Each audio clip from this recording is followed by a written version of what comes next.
Muy buenas tardes a todos los estudiantes de la Institución Educativa San José, en especial a los estudiantes de grado octavo en su curso de física. El tema de hoy es el concepto de presión. Este es un video elaborado por el docente Reinaldo Laspilla Marulanda con fines estrictamente pedagógicos. Vamos a concentrar nuestra atención en varias cosas. Primero, en revisar el concepto de la presión. Después, discernir un poco sobre un diagrama que se les propone para dilucidar los diferentes casos en que se mide la presión, las unidades de medición más comunes y terminaremos con una lectura de un modelo simplificado de presión atmosférica y de presión de las leyes parciales. Dejaremos al final un comentario sobre el principio de la flotación, el principio de Arquímedes, que está muy relacionado con el principio de la presión hidrostática. Entonces, comencemos. Centremos nuestra atención en la parte izquierda de la pantalla y miraremos lo siguiente.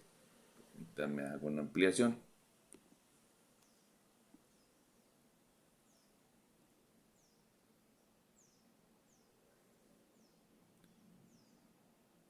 Se preguntarán entonces ustedes, ¿qué es presión?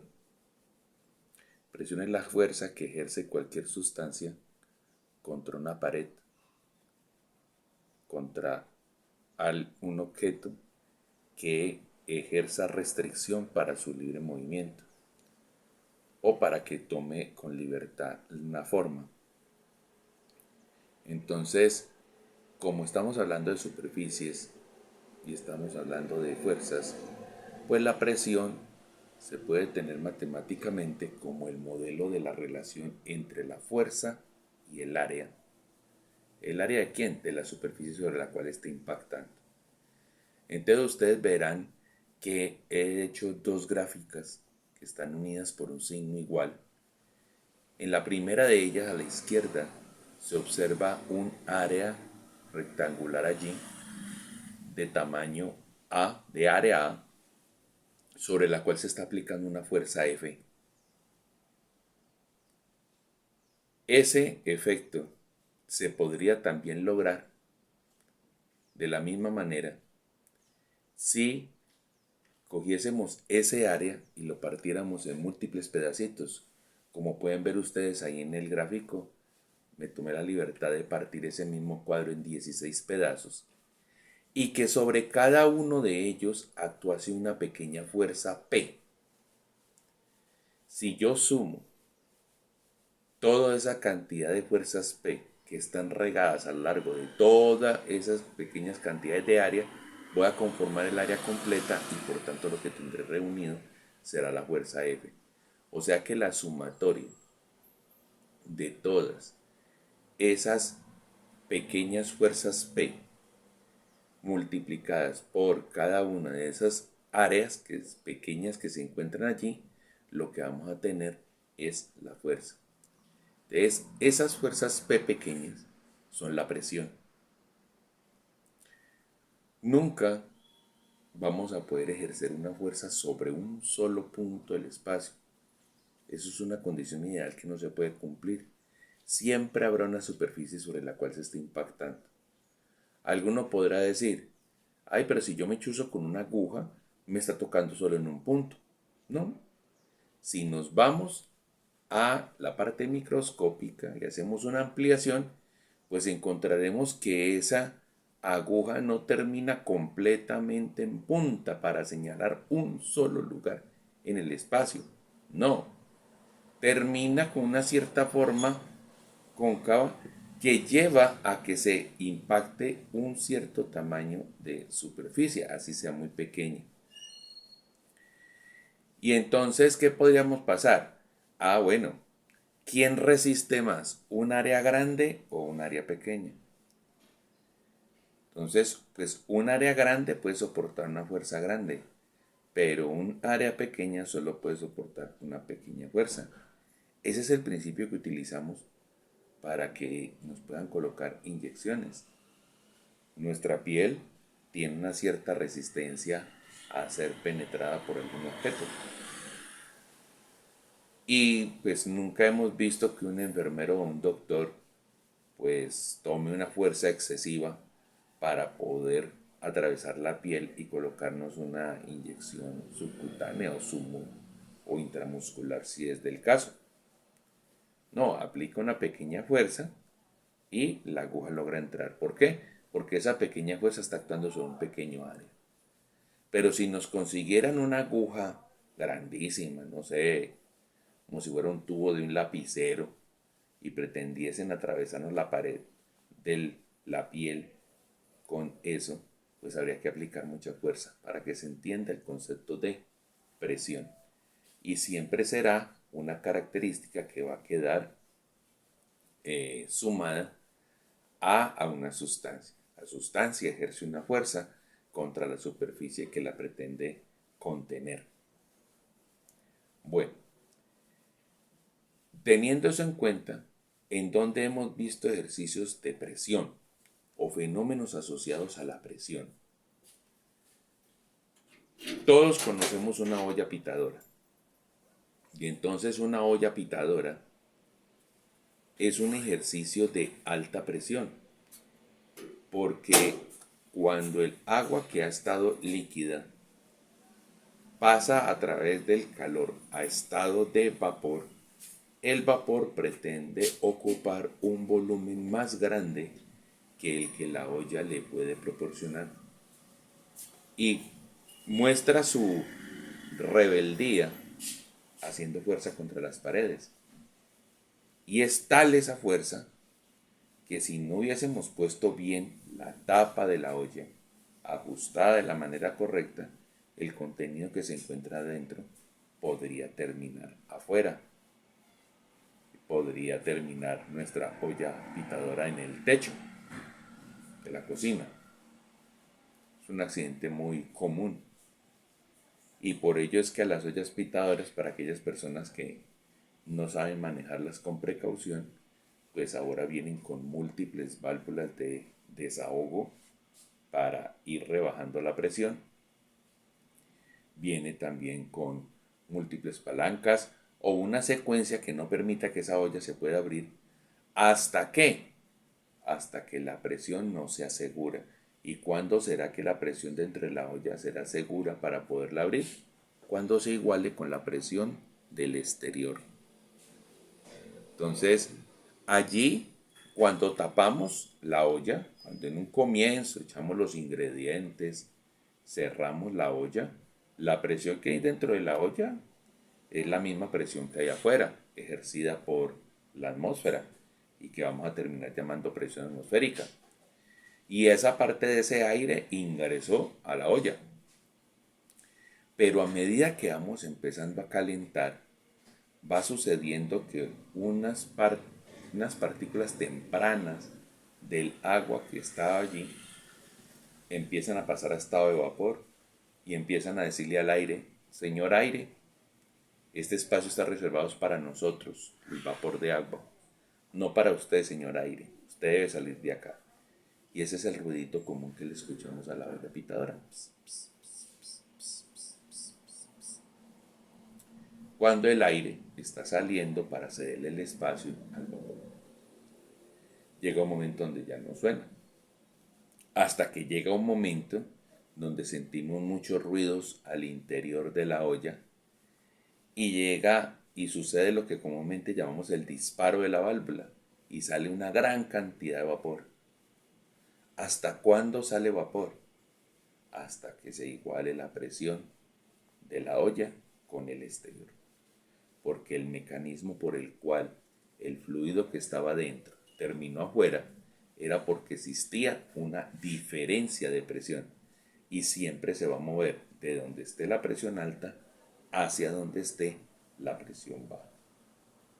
Ese es un ejemplo claro de la presión. Nos sucede también a nosotros cuando entramos a una piscina. Cuando entramos a una piscina, tenemos que contener el aire si vamos a profundizarnos, porque tenemos la sensación de que todo el fluido que está afuera quiere entrar por cada una de las ranuras que nuestro cuerpo tiene. Dígase oídos, dígase fosas nasales, boca y otros. Entonces, ¿qué hacemos nosotros? Sellamos. ¿Y con qué sellamos? Con el aire que estamos reteniendo. Y entonces, ¿con qué presión debe tener ese aire que estamos reteniendo? Pues debe tener una presión mayor que la presión del agua de la piscina. Porque si no, ganaba el agua de la piscina y entraba. Y también hemos experimentado el fenómeno en el cual, a medida que nos profundizamos en la piscina, vamos sintiendo que esas ganas del agua de entrar a nuestro cuerpo va aumentando. Otro fenómeno de la presión. Entonces, dentro de la concepción del manejo de la presión, habrán dos casos en especial. Cuando la presión real, la que modela el fenómeno, es mayor que la presión atmosférica. Típico caso de la piscina, típico caso de la olla pitadora. O cuando la presión es menor que la presión atmosférica, que es el caso en el que hacemos vacío. ¿Cuándo hacemos nosotros vacío? En situaciones muy sencillas. Por ejemplo, pretendemos tomar malteada con pitillo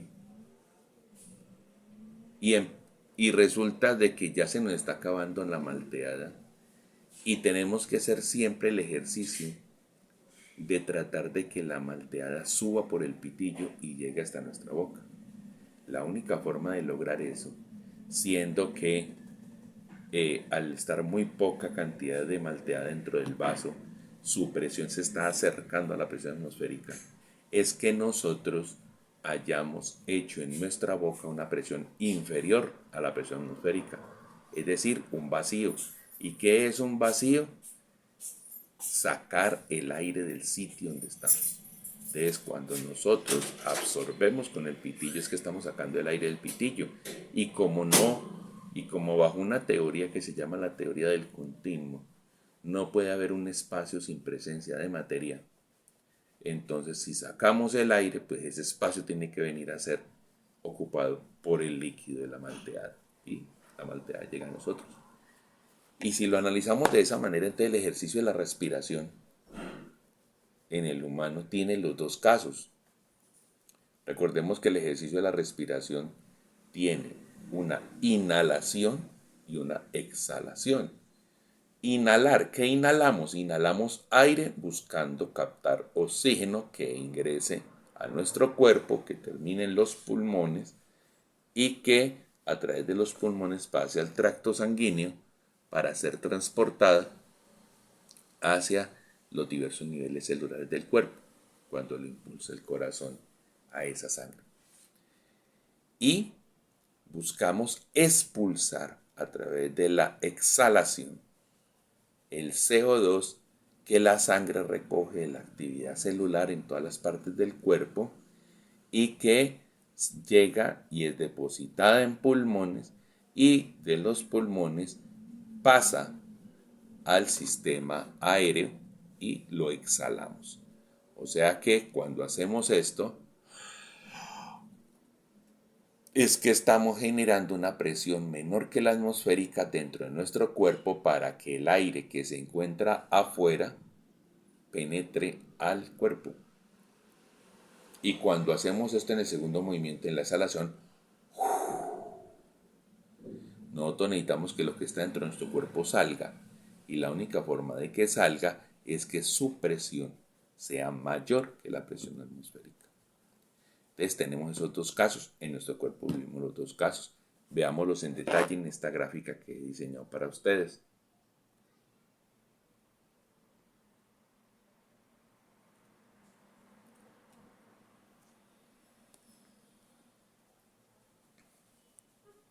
Bueno, entonces concentrémonos en la parte izquierda. Nos dice caso número 1, presión real mayor que la presión atmosférica. Entonces miren que ese diagrama se nos parece mucho al que estuvimos trabajando para la temperatura, pero va a tener una interpretación distinta. No es que a la izquierda sea un sistema de unidades y a la derecha sea otro sistema de unidades, no. A la izquierda tenemos el caso donde la presión real, o podríamos decir como la presión interna de la sustancia, es mayor que la presión atmosférica. Y al lado derecho, separado por esa línea punteada que observamos allí, va a estar el segundo caso, que es cuando la presión real o presión interna es menor que la presión atmosférica.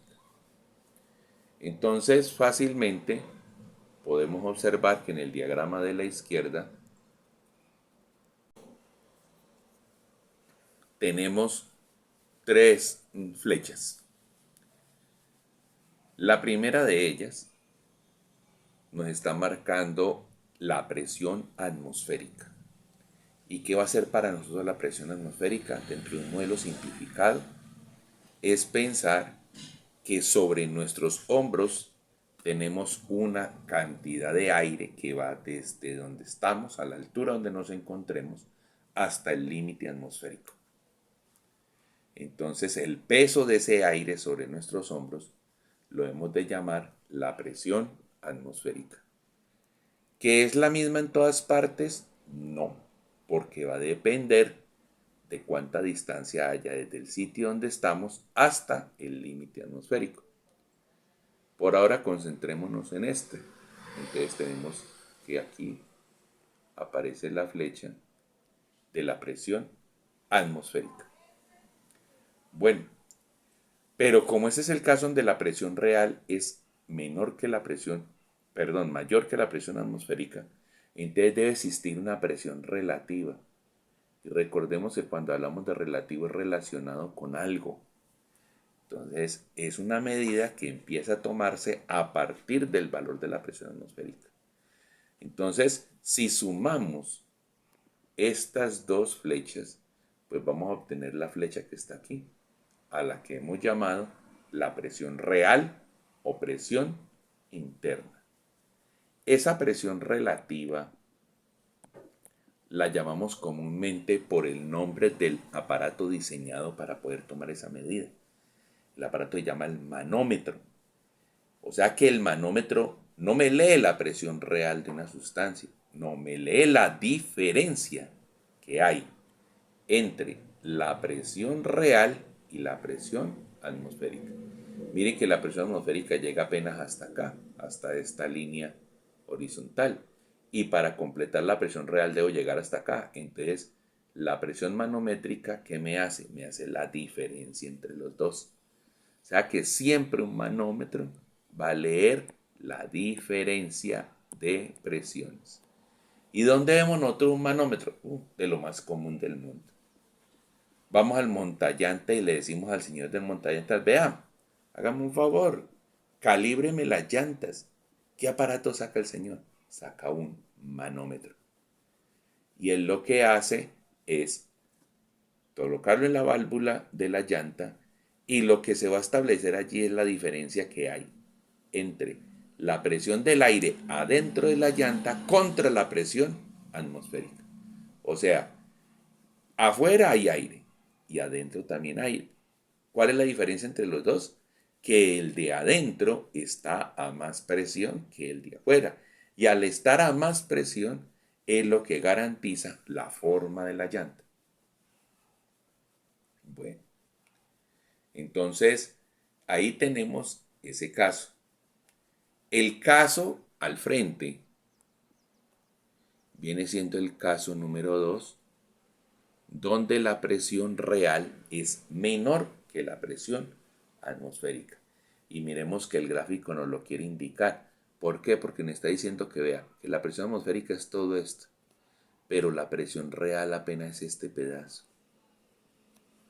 O sea que debe haber alguna medida que basado en la presión atmosférica tomamos de referencia a esa para poder llegar hasta una presión inferior a la atmosférica, que es la que hemos de medir. Ese aparato se llama un vacuómetro o medidor de vacío. Entonces, cuando nosotros estamos haciendo un vacío, pues realmente si la presión atmosférica es generada por aire, si empezamos a sacar el aire del recinto en donde está, lo que estamos haciendo es generando una presión de vacío, porque hay menos presencia de aire del que debía haber de acuerdo a la atmósfera. Eso cuando nos sucede, cuando estamos absorbiendo el pitillo, cuando estamos haciendo el proceso de inhalación de oxígeno dentro de nuestra respiración. Cuando nos tomamos un juguito de cosechas, recuerden ese que sirve en un vasito que va bien sellado y que la chica muy hábilmente sabe perforar con un pitillo.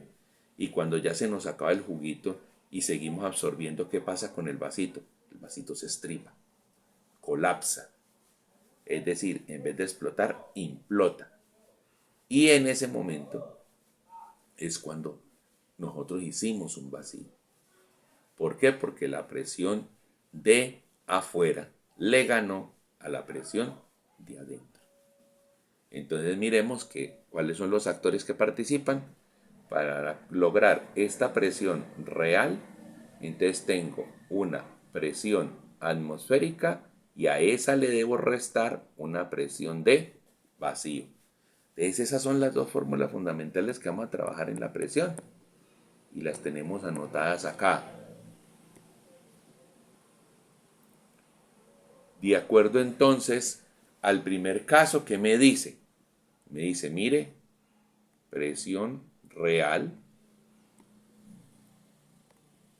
igual a presión atmosférica más lectura del manómetro, o sea, presión manométrica. De donde se deduce entonces que el manómetro lo que saca es una lectura de diferencia entre la presión interna, presión real, menos la presión atmosférica. Y aclaro allí, dice, un manómetro mide la diferencia entre la presión inferior, interior y exterior. Y el segundo caso, pues trabaja al contrario. Nos dice, mire, la presión real es igual a la diferencia que hay entre la presión atmosférica y la presión de vacío. ¿Quién mide la presión de vacío? La mide un vacuómetro. Entonces el vacuómetro lee la diferencia que hay entre la presión exterior y la interior. Miren la gran diferencia. Un manómetro mide la diferencia que hay entre la presión interior y la exterior. ¿Por qué? Porque la presión interior es mayor. Pero un vacuómetro lo que ha de medir es la diferencia que hay entre la presión exterior menos la interior. Porque es que la exterior es mayor. Ah, bueno, y usted está hablando de los aparatos que son buenos para leer la diferencia. Y entonces si uno conoce la diferencia, le suma la presión atmosférica y termina dando la presión real. ¿Y cómo mide la presión atmosférica? La presión atmosférica se mide con un aparato que se llama un barómetro. En nuestro caso, aquí en la vecindad, hay un barómetro ubicado en Azorrut, porque Azorrut era una propiedad antes del Instituto Colombiano de Hidrología, Meteorología y Adecuación de Tierras, algo que en su momento se llamaba el IMAT. Después lo dividieron en dos ramas, una se quedó como la rama de adecuación de tierras y la otra la rama de meteorología. Entonces la de meteorología la llamamos el IDEAM, ahora que ustedes dicen, hay los pronósticos del IDEAM, y la de adecuación de tierra se llama el INAT. Por un trato que llegaron en su momento entre el INAT y los cultivadores de la zona, dado que este distrito del IMAT era el regente de lo que llamamos nosotros el distrito Roldanillo de la Unión Toro, el distrito RUT. Entonces por eso se conformó Azorrut y Azorrut es quien está a cargo de ese recurso.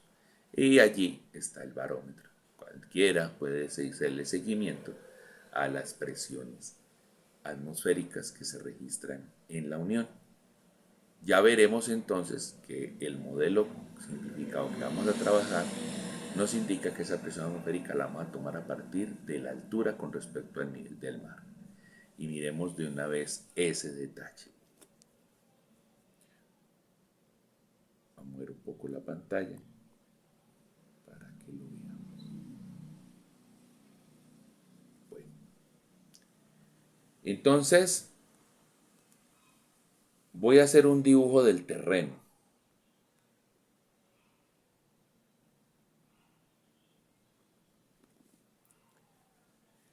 Si ustedes ven en la parte izquierda, he puesto que la ciudad de Cartagena, después Cali, después Bogotá, después La Paz y por último el Monte Everest. Y ustedes ven que he colocado sobre esa línea que acabo de trazar unas barritas de color rojo. Esas barritas de color rojo están representando la distancia o el peso de la columna de aire que hay entre el límite atmosférico y el mar. Entonces, como decir, desde la orilla del mar hasta el límite de la atmósfera. ¿Dónde será esa distancia más grande? Pues a la orilla del mar. Entonces, como es más grande a la orilla del mar, vamos a decir que la columna es la más grande posible y por tanto, allí la presión atmosférica será mayor. A medida que vamos ascendiendo, porque pues si vemos los detalles, vamos a quitar la línea para que se observe bien. Nos está diciendo que Cartagena está a la orilla del mar, es decir, a 0 metros sobre el nivel del mar. Y allí la lectura de la presión en los barómetros, el barómetro funciona, o su medida inicial para cómo nació el aparato, era midiendo la altura de una columna de mercurio que se elevaba. Entonces, esa presión quedó traducida como 760 milímetros de cabeza de mercurio. Cuando yo ya paso a Cali, Cali se encuentra a 1018 metros sobre el nivel del mar. Y como tal, entonces en Cali, ya la presión atmosférica, como se encuentra 1000 metros más arriba del mar, pues la columna es un poco más pequeña. Y miren que esa presión atmosférica alcanza a rebajar algo así cercano a 83 milímetros de mercurio. Después comparamos con Bogotá. Y Bogotá ya se encuentra a 2625 metros sobre el nivel del mar. Hay un dicho muy popular que dice que Bogotá se encuentra a 2600 metros más cerca de las estrellas. Entonces, miren que ya en Bogotá la presión atmosférica ya reduce a 563. O sea que por un cambio de alrededor de 1600 metros entre la altura sobre el nivel del mar que hay en Cali contra la altura sobre el nivel del mar que hay en Bogotá, entonces ya tenemos una reducción de algo así como 105,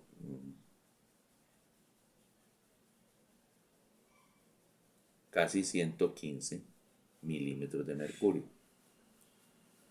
Después nuestro punto de comparación es La Paz, Bolivia, una de las ciudades más altas en cuanto a sedes de gobierno en la América Latina, es la ciudad más alta. Para nosotros, de pronto, los amantes de los deportes saben que siempre se expresa la dificultad cuando hay que hacer campeonatos, partidos de fútbol, competencias de ciclismo, bueno, lo que sea, en la altura de La Paz. ¿Por qué? Porque en La Paz la presión atmosférica es menor. Y ahora veremos las implicaciones de que la presión atmosférica sea menor. La Paz se encuentra a 3.625 metros sobre el nivel del mar, o sea, casi 1000 metros más arriba de Bogotá. Y ya la presión atmosférica pasa de 563 medible en Bogotá a 495 milímetros de mercurio medida en La Paz. Y el punto más alto sobre la Tierra medido a partir del nivel del mar, porque alguno puede haber tenido la curiosidad de encontrar en alguna literatura que el Everest no es el punto más alto de la Tierra. O sea, que uno dijera, ¿cómo así que el punto más alto de la Tierra? Pues si lo va a comparar con entre el centro de la Tierra y el Sol, el Everest no es el punto más cercano al Sol medio de la Tierra. Porque en la posición que se encuentra el planeta, pues el Everest se encuentra en una cierta latitud y hay elevaciones o relieves en toda la línea del Ecuador que, sumado a la forma en cómo es la Tierra, que no es completamente esférica, hace que el punto más cercano al Sol que tenemos en el planeta sea el volcán Chimborazo en el Ecuador. Entonces, pero bajo la medida de que estamos hablando es de, con respecto al nivel del mar, pues el monte Everest queda a 8.849 metros sobre el nivel del mar, punto más alto de la Tierra. Y allí la columna de aire apenas ejerce un peso, podríamos decir tal, una presión de apenas 253 milímetros de mercurio. Como pueden ver ustedes entonces, hay una relación entre la altura sobre el nivel del mar y la presión atmosférica, una relación que es inversamente proporcional. Entre más alto nos encontremos, menor es la presión. ¿Y eso por qué? Bueno, para eso vamos a acudir a una simplificación muy grande que vamos a hacer a través de la ley de las presiones parciales, o más conocida como la ley de Dalton. Y para ello quisiera que hiciéramos un símil, una analogía. En nuestros pueblos es muy común que hayan personas en las esquinas que vendan ensalada de frutas. Perdón, ensalada de frutas no. Materiales preparados para ensalada para que las personas que tienen apuro para llegar a su casa bien de oficina y puedan almorzar, puedan tener a la mano también una ensalada que les ayude con sus procesos digestivos. Entonces tenemos la costumbre de que esas personas nos empacan la ensalada en en bolsas largas, como unas bolsas, si fuera un paquete, una bolsa tipo para espaguetis. Y allí, ¿qué podemos ver? A la persona nos dice, ¿cuánto le vendo de ensalada? No, pues véndame 500 gramos, véndame 1 kilogramo de ensalada. La pesan, pero no nos dan un solo ingrediente. Yo no puedo decir, vea, le compré una ensalada y me la vendieron solo de arvejas. No. Va a haber una combinación. ¿Una combinación de qué? Pepino, zanahoria, cebollas, piña, arveja, repollo, bueno, lo que cada uno guste tener dentro de su ensalada. Y si a mí me vendieron 1 kilogramo de esa ensalada, ¿alguno de esos ingredientes pesa 1 kilogramo? No. Todos pesan un porcentaje de él. ¿Y ese porcentaje cómo lo podemos dilucidar? Pesando nada más ese pedacito. Ah, viene un pedazo, una franja de zanahoria. Saquemos la zanahoria solo a ver cuánto pesa. Ah, bueno, me dieron una ensalada muy llena de zanahoria. Hay 300 gramos allí, comparado con todo el kilogramo que pesaba toda la bolsa. ¿Qué podemos decir? Ah, que el 30% es la presencia de zanahoria. Y lo podemos ver en este dibujo, que lo he ilustrado aquí. Voy a ampliarlo para poderlo ver mejor.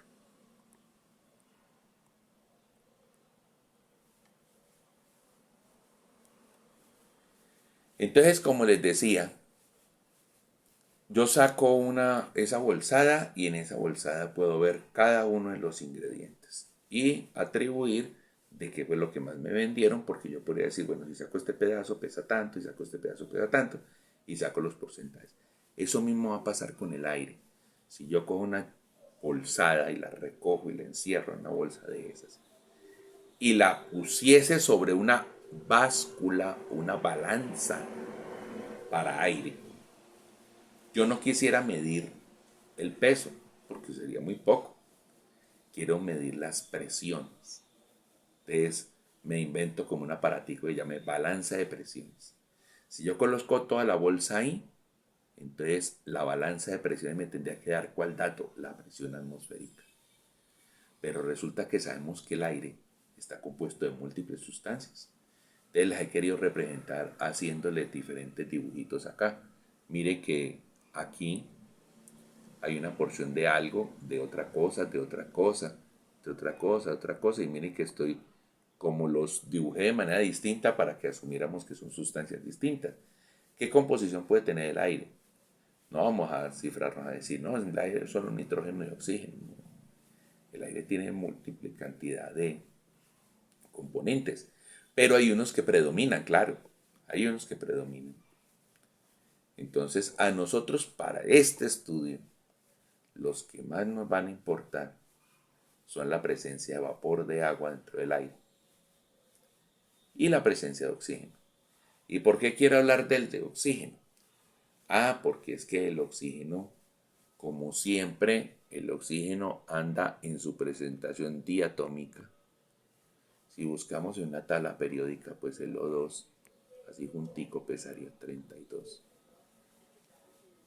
Y si ustedes se ponen a mirar todas las sustancias que componen al aire, ninguna llega a ese peso. Entonces, si yo tuviese la bolsa de ensalada, ¿qué coloco en la base de la bolsa? Lo más pesado. ¿Para qué? ¿Para qué? Porque yo no voy a colocar lo más liviano abajo, porque si echo lo más pesado arriba lo aplasta. Entonces, no, lo más pesado va a ir abajo. Lo más pesado lo podríamos correlacionar con lo más denso. Podría darse un caso. Entonces va a ir abajo. Bueno, entonces allí está el oxígeno presente y el oxígeno es uno de los elementos más pesados. ¿Qué pasa? A medida que ascendemos en la altura, entonces a los elementos pesados, me van a perdonar el modelo como tan simplificado, pero es para que esté al alcance de la comprensión de ustedes. Las sustancias pesadas que pertenecen al aire les da pereza subir lo mitad. Entonces nos va sucediendo que la presencia de oxígeno dentro del aire empieza a disminuir. ¿Y qué pasa? Vámonos para el caso de nosotros que vivimos en alturas bajas con respecto al nivel del mar.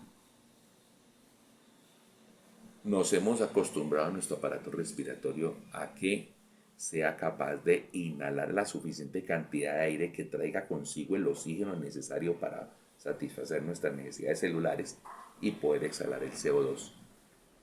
Pero si yo me voy para Bogotá o si yo me voy para La Paz, entonces allá cuando mi cuerpo trata de hacer la inhalación de una cierta cantidad de aire, se da cuenta que el oxígeno que ingresó no es el suficiente.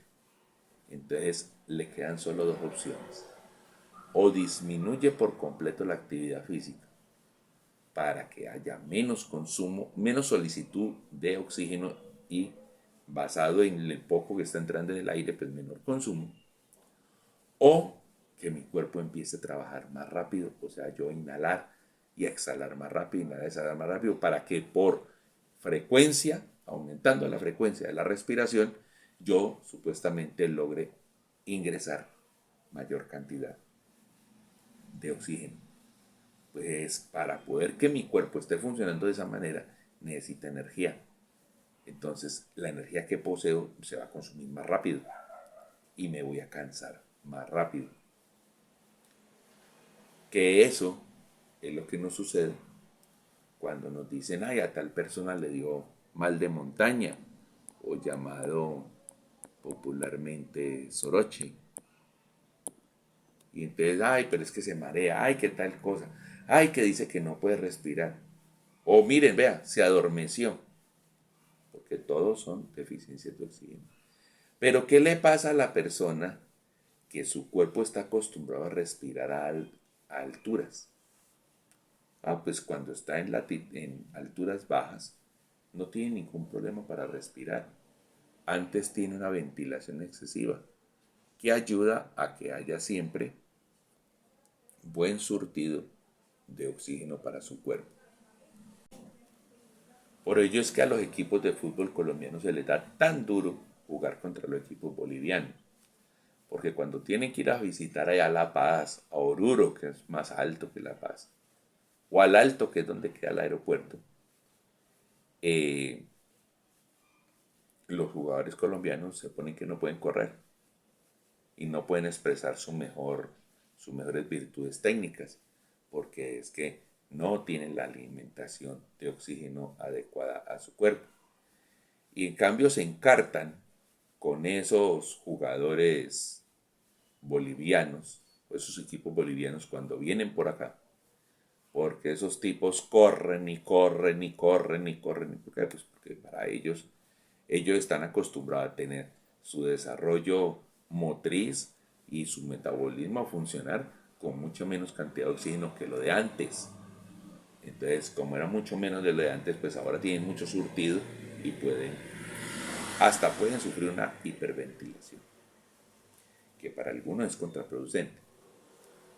Bueno, entonces teniendo en cuenta eso, nos va a quedar de la ley de Dalton que la presión atmosférica resulta de la suma de las presiones de cada uno de los elementos. ¿Y qué presión está haciendo cada elemento? Pues depende de su presencia porcentual. Que el oxígeno en la atmósfera que hay de presión, el oxígeno tiene el 30%. Bueno, entonces la presión parcial del oxígeno dentro del aire es 0.3 atmósferas. Eso después es lo que nos va a dar la explicación de por qué tenemos que empezar a retirar de nuestra mente ese dato que nos decía que la temperatura necesaria para que el agua pasara de estado líquido a estado de vapor eran 100 grados centígrados, ¿no? Eso se cumple solo si el agua está a la presión de una atmósfera. Pero cuando el agua hace parte del aire, está su presencia como es parcial dentro de lo total, pues la presión que va a tener es mucho menor que una atmósfera. Y eso es lo que garantiza que podamos tener a muy bajas temperaturas agua en forma de vapor, que es lo que nosotros respiramos. Bueno, antes de seguir, vamos a mirar entonces las unidades típicas en las que se mide la presión. Pero antes de eso quiero llevarlos a que miren un muñequito.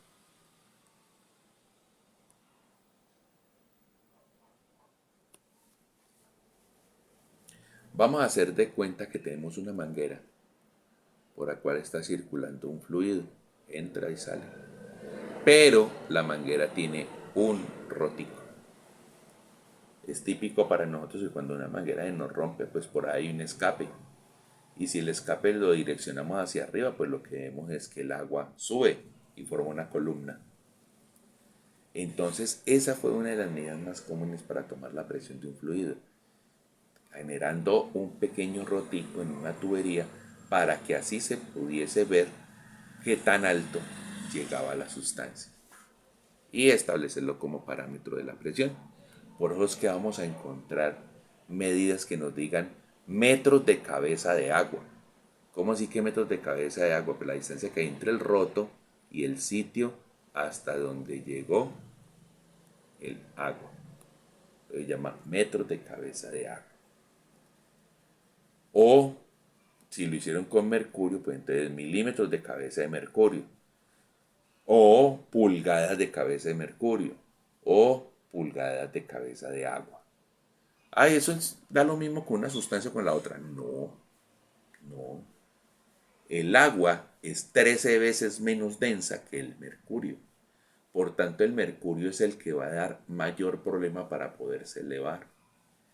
Y entonces ustedes van a encontrar que ahora vamos a tener una equivalencia, que si colocáramos una manguera con oxígeno y una manguera con agua y la otra manguera con mercurio y le hiciéramos el mismo rotico encima, íbamos a encontrar que el mercurio apenas subiría 760 milímetros de mercurio, 760 milímetros, o sea, 76 centímetros, pero el agua subiría 10.3 metros.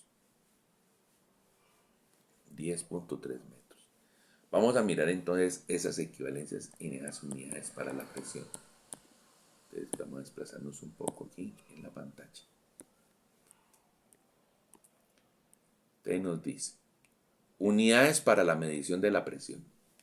En el sistema internacional, la unidad básica, dado que teníamos, vamos a la pantalla para que nos acordemos de eso, que entendíamos que el modelo simplificado de la presión era la relación entre fuerza y área, entonces íbamos a tener lo siguiente, que para el sistema internacional la fuerza se mide en newtons, unidad N, como la vemos aquí, y el área se mide en metros cuadrados, como está aquí. Entonces la división entre los dos hace crear una unidad a la cual hemos llamado Pascal.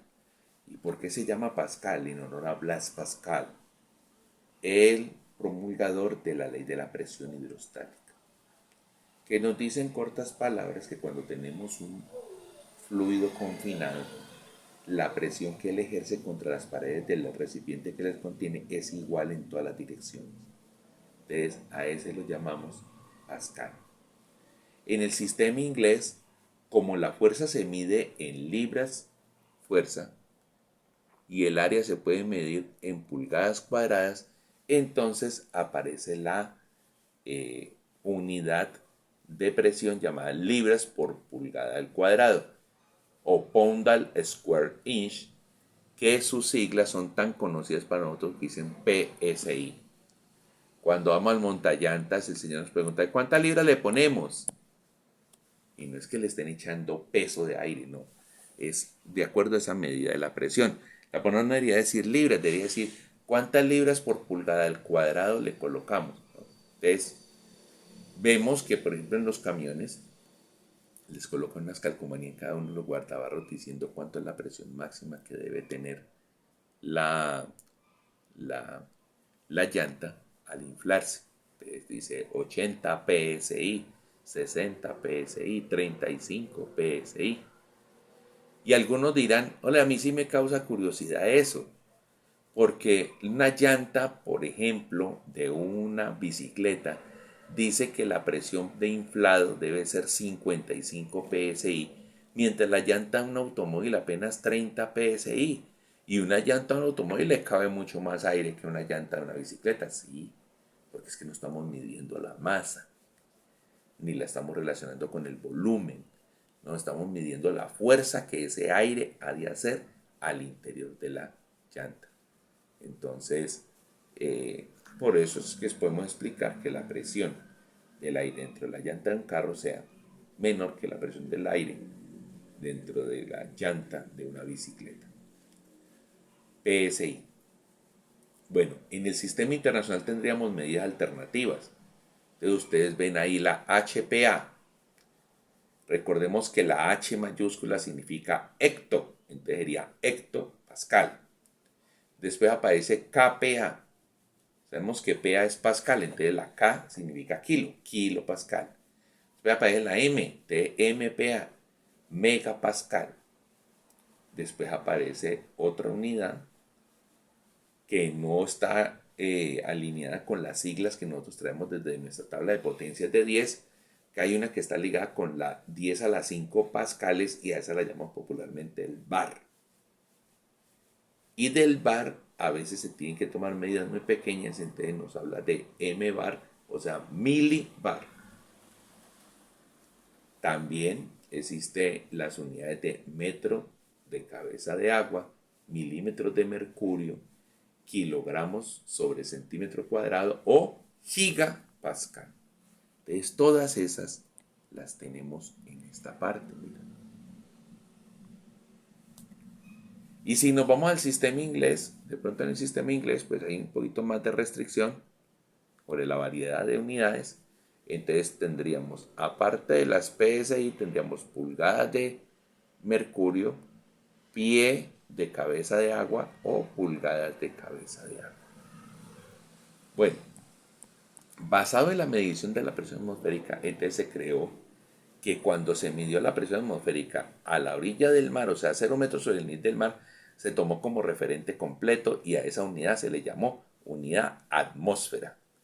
Entonces, al llamársele unidad atmósfera, entonces lo que vamos a hacer ahora es, basado en las otras unidades de medición de presión, sus equivalencias. Y miremos con detalle eso. Una atmósfera serán entonces 101.325 pascales, lo que implica que la unidad pascal es una unidad muy pequeña y es bastante pequeña porque una unidad pascal significa entonces, si aquí coloco un 1 y aquí coloco un 1, entonces diríamos que pascal es la unidad de presión tal que un metro cuadrado de superficie siente cuando un newton se le posa encima. Y ya sabemos, ya posteriormente veremos, perdón, que un newton es una unidad de fuerza muy, muy, muy pequeña.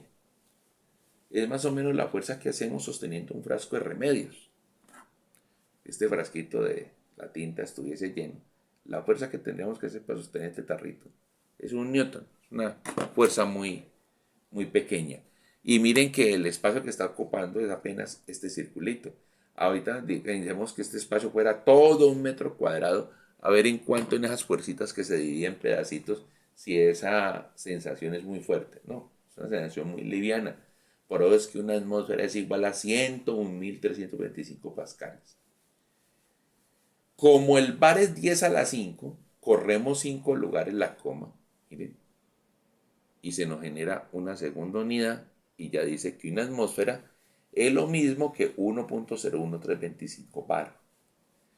Cuando lo comparamos con la ranurita que generaría en la manguera, entonces vamos a decir que una atmósfera también sería la altura hasta la cual se elevaría una columna de mercurio y se elevaría hasta 760 milímetros de mercurio, que es la medida con la cual trabajan los barómetros y por eso fue la medida que les coloqué en minutos anteriores frente a la presión atmosférica en Cartagena. Una atmósfera también equivale a 1.033 kilogramos sobre centímetro cuadrado. Y miren que ese número está muy relacionado con el hecho de que una atmósfera va a corresponder a una columna de 10.33 metros de cabeza de agua. Bueno, ¿y por qué el agua se eleva tanto y el mercurio tan poquito? Porque es que el mercurio es mucho más pesado. De acuerdo a las densidades, el mercurio es 13.6 veces más denso que el agua. O sea que genera mayor dificultad para poderle mover. Si nos vamos por las tablas de los prefijos, entonces encontraremos la que les quiero resaltar acá. Y recordando nuestra tabla de prefijos, un HPA, entonces H reemplaza a 10 a la 2. Un KPA, la K va a ser reemplazada por un 10 a la 3. Un MPA, la M mayúscula es reemplazada por un 10 a la 6. Un GPA, la G mayúscula va a ser reemplazada por un 10 a la 9. Un M minúscula bar, el M minúscula es mili y mili es 10 a la menos 3 bar. Con respecto a las unidades en inglés,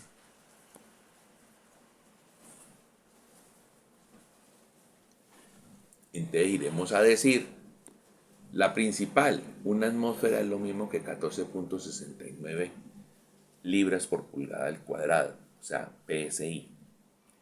También será igual a que una atmósfera sean 29.92 pulgadas de mercurio. Miren que entonces hay una relación entre la medida de las pulgadas y la medida de los milímetros.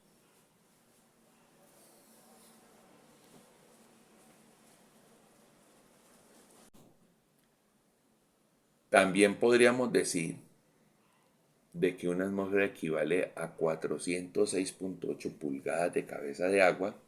La altura medida en pulgadas serían o 10.33 metros o 406 pulgadas. También podríamos decir que eso llevado a pies, pues sería que una atmósfera son 33.9 pies de cabeza de agua. Y una medida que ya prácticamente no se utiliza, pero puede que usted la encuentre teoría que quiera buscar y le hablan de un Torricelli, y un Torricelli es lo mismo que 1 milímetro de mercurio. Torricelli fue la persona que hizo los ensayos con columnas de mercurio para establecer las presiones externas, a lo que se llamó después presión atmosférica. Bueno, teniendo eso entonces, todos esos detalles en cuenta, ¿qué es que seguiremos? Seguiremos con ejercicios en los cuales hagamos conversiones entre unidades de presión. ¿Y esto a qué nos va a llevar? Nos va a llevar a que en siguientes clases hablemos de algo que se va a llamar el diagrama de fases del agua. Y ahí es donde vamos a encontrar que hay una relación intrínseca muy cercana entre la lectura de la presión que tiene una sustancia y su temperatura para establecer su estado de la materia. Si se encuentra en estado líquido, si se encuentra en estado sólido o si se encuentra en estado de vapor. Y vamos a trabajar con el agua sobre eso. Es por eso hay que ser muy preciso en los datos de la presión, porque las temperaturas van a estar estrechamente relacionadas con la presión a la cual esté sometido.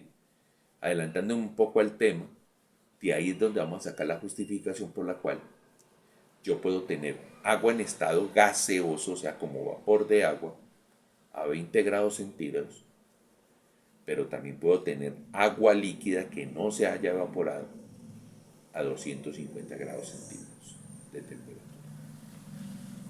Bueno, como les decía, para terminar, íbamos a hablar del principio de Arquímedes, el principio de la flotación, y que tiene que ver con la palabrita que dije por allá, de presión hidrostática a través del señor Blas Pascal. La presión hidrostática, ¿dónde la utilizamos nosotros? Los que estén muy familiarizados con una estación de servicio, una bomba, como llamamos popularmente, ven que en muchos sitios cuando les van a cambiar el aceite, les van a hacer alguna revisión en un carro, lo montan sobre un gato y eso levanta el carro y la gente puede meter por debajo. ¿Con qué lo levantan? Con aceite. Y esa presión hidrostática se utiliza para facilitar que haya el levantamiento. En clase posterior veremos cómo funciona eso. Vámonos mientras tanto al punto de la principio de flotación o principio de Arquímedes. Entonces permítanme, muevo la pantalla al último que necesitamos. Bueno, el principio de Arquímedes, principio que se atribuye a Arquímedes, la gente lo maneja a través como de una historia que parece ficticia, pero tiene muchos elementos que podrían considerarse realidad. Y es el tema o la historia de que un rey que tenía su corona hecha de oro, decidió que tenía que tener una segunda corona. Y él se acordó de cuánto oro le había entregado al orfebre para que le fabricara otra corona. Mandó a llamar al orfebre a la corte y le dijo al orfebre: aquí te entrego esta cierta cantidad de oro, que es igual a la cantidad que te facilité para que me hicieras esta corona. Ahora quiero una igualita a esta para tenerla de repuesto.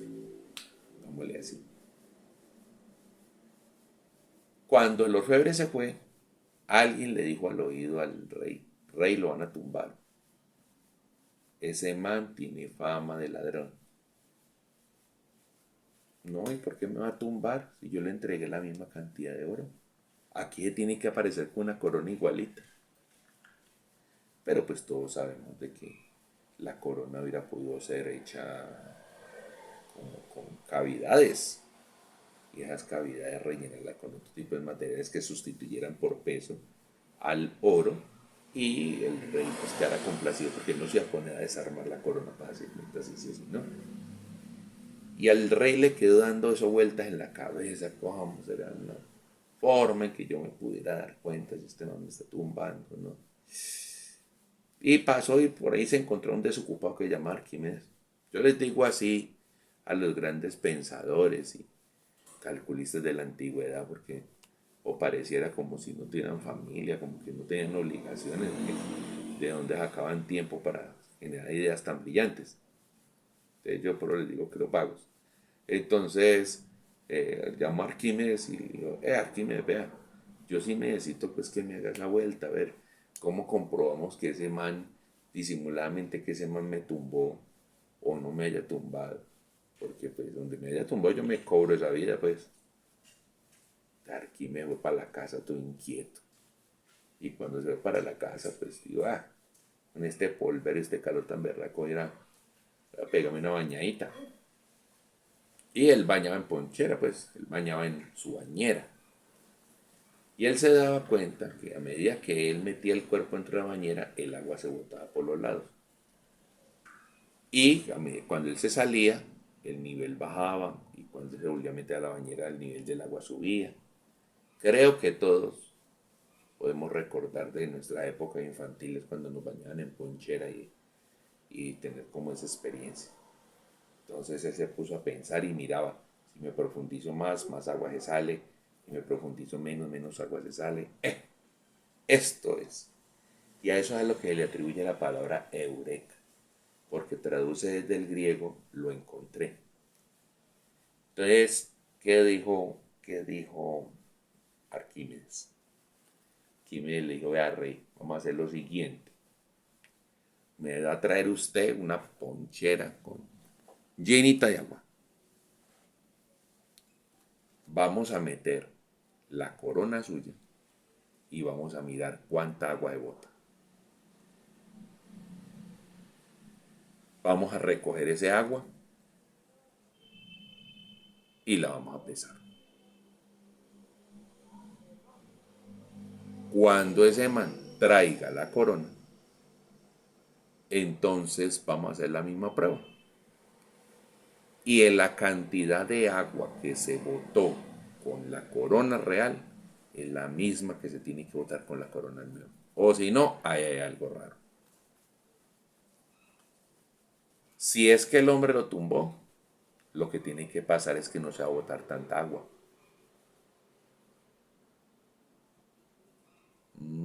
Bueno, listo. Montémosla pues al tipo. Lo mandaron a llamar y efectivamente no se botó tanta agua y se ganó la muerte por eso. ¿Qué sucedió allí? El principio de Arquímedes es un principio bajo la diferencia de densidades. Cuando ya lo vemos formalmente, cuando ya salimos del cuento y lo vemos formalmente, es una diferencia de densidades. En frase, ¿qué podría decir? Un cuerpo que se sumerge sobre un líquido experimenta una fuerza sensorial llamada empuje que es proporcional al peso del fluido que se desaloja. ¿Cómo lo podríamos recrear? Te vamos a ponerle cuidado a estos 4 dibujitos que les hice aquí. Aquí tenemos el tarro lleno de agua y este es el objeto del cual no sabemos su peso. Entonces, cuando yo proceda a coger este objeto y meterlo al agua, pueden suceder 3 situaciones. La primera de ellas, una parte del cuerpo se sumerge y la otra parte queda por fuera, a lo que llamamos nosotros popularmente flotar. Como el tarro estaba completamente lleno, hay una porción de agua que se bota. ¿Cuánto es la porción de agua que se bota? Pues la porción de agua es apenas este poquitico. ¿Qué corresponde a qué? Que corresponde a la zona que he dejado como en blanco, aquí, del objeto, que se encuentra por debajo del nivel del agua. Eso es lo que se ha sumergido. El peso de ese agua que se desalojó lo vamos a llamar el empuje. Y entonces el cuerpo se la pasa ahí flotando, ya no se mueve más. Como ni sube ni baja, quiere decir que el peso de ese cuerpo es igual a ese empuje. Y eso solo se podrá lograr porque si comparamos por volumen, podemos ver que el volumen del líquido desalojado es menor al volumen de todo el cuerpo. Entonces, la única razón que eso lo puede explicar es de que la densidad del cuerpo rojo es menor que la densidad del líquido azul. Porque como peso va a ser igual a la multiplicación de la densidad por el volumen, pues entonces la única forma de que el cuerpo se mantuviese allí flotando es porque definitivamente, mire que este cuerpo aquí lo he dibujado como con un volumen 2 veces al del fluido. La única forma es de que la densidad sea menor. Porque ante un volumen más grande pero con una densidad más baja, pues el peso va a ser igual al peso del agua que desalojó. Entonces eso nos sucede allí, el primer caso, y ese es el principio de la flotación. O sea que ¿cómo garantizamos que algo flote? Haciendo que su densidad sea menor que la densidad del fluido que está por debajo de él.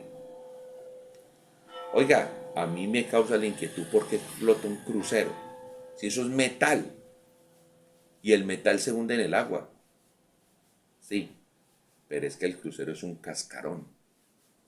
Como es un cascarón, está lleno de aire.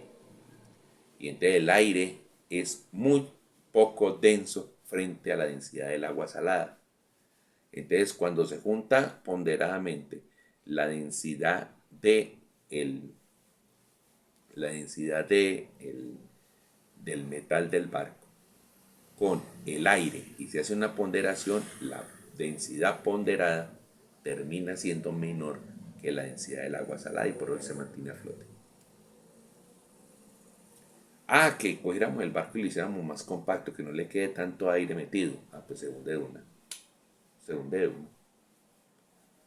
La segunda situación es de que el cuerpo quede completamente tapado por el agua.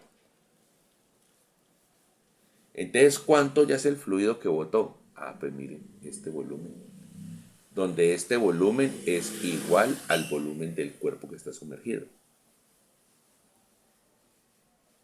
Y si el cuerpo se mantiene quietico, es porque el peso, porque la sumatoria de fuerzas sobre el cuerpo se hace cero. Y la única forma en que eso ocurra es que el peso del fluido desalojado, que es el empuje, sea igual al peso del cuerpo que está sumergido. Y para que ante igualdad de volumen haya igualdad de peso, es porque hay igualdad de densidades. O sea que es una sustancia de una densidad igual a la del fluido. Y lo otro que nos puede suceder es que el cuerpo tenga nado de piedra y el cuerpo de una se vaya al fondo. Y cuando se va de una al fondo, lo que logra desalojar de fluido es lo mismo que desalojó en la vez anterior.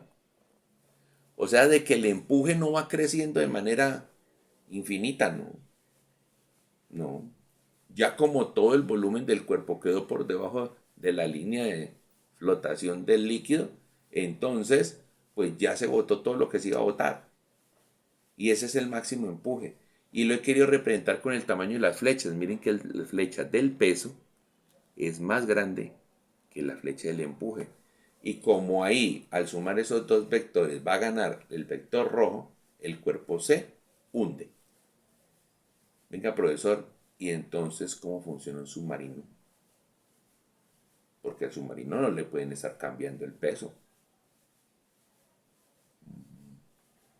Lo que hacemos es cambiarle la densidad interior. Cuando se necesita que el submarino se hunda, baje, actúan unos pistones dentro del submarino que comprimen el aire.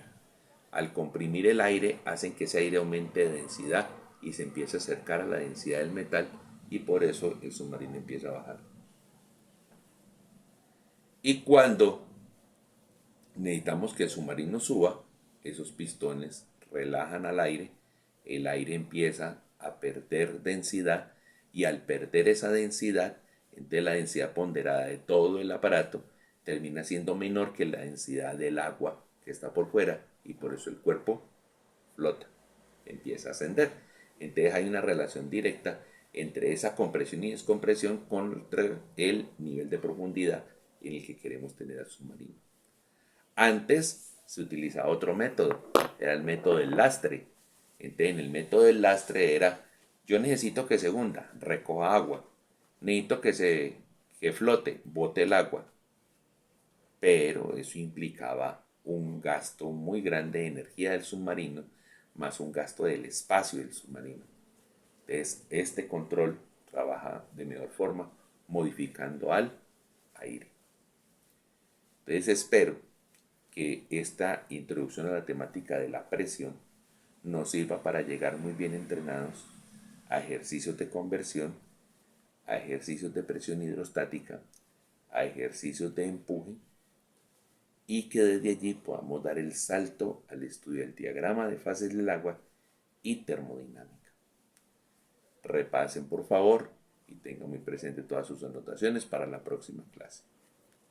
Muchas gracias, buenas tardes y sigan teniendo una muy buena jornada.